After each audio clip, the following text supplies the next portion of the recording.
नागपूरच्या अग्रसेन चौकात एकनाथ निमगडे या आर्किटेक्ट व्यक्तीवरती अज्ञात व्यक्तीनं गोळीबार केला आणि संपत्तीच्या वादातनं ही घटना घडल्याचं कळतंय। रजत वशिष्ठ आपले प्रतिनिधी सध्या आपल्या सोबत आहेत। रजत, काय नेमकी घटना आहे आणि कसं वातावरण आहे नागपूरमध्ये?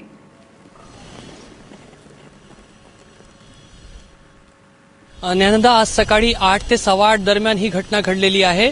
अग्रसेन भवनाच्या पाठीमागे जो परिसर आहे त्या परिसरामध्ये एकनाथ निमगडे सकाळी उद्यानातून मॉर्निंग वॉक करून आपल्या घराकडे परतत होते।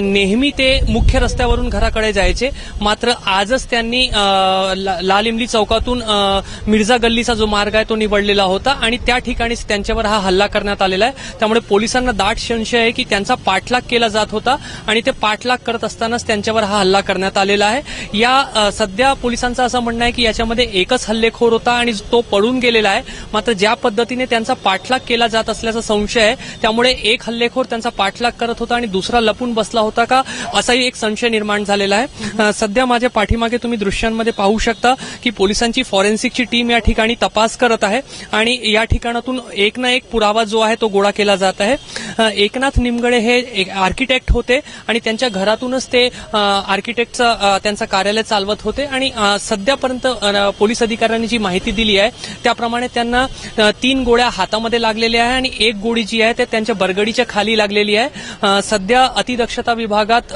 मेयो रुग्णालयामध्ये त्यांच्यावर उपचार सुरू आहे आणि त्यांची परिस्थिती गंभीर असल्याचं सांगितलं जात आहे। दुसऱ्या बाजूला नागपूर पोलिसांनी संपूर्ण परिसरामध्ये नाकाबंदी करून हल्लेखोराचा शोध सुरू केलेला आहे, मात्र अद्यापपर्यंत कोणीही संशयितही पोलिसांच्या हाती लागलेला नाहीये।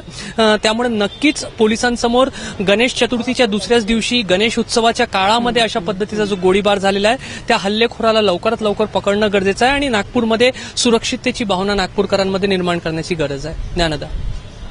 रजत, धन्यवाद या सगळ्या सविस्तर माहितीबद्दल। ताजे अपडेट्स वेळोवेळी जाणून घेत राहू।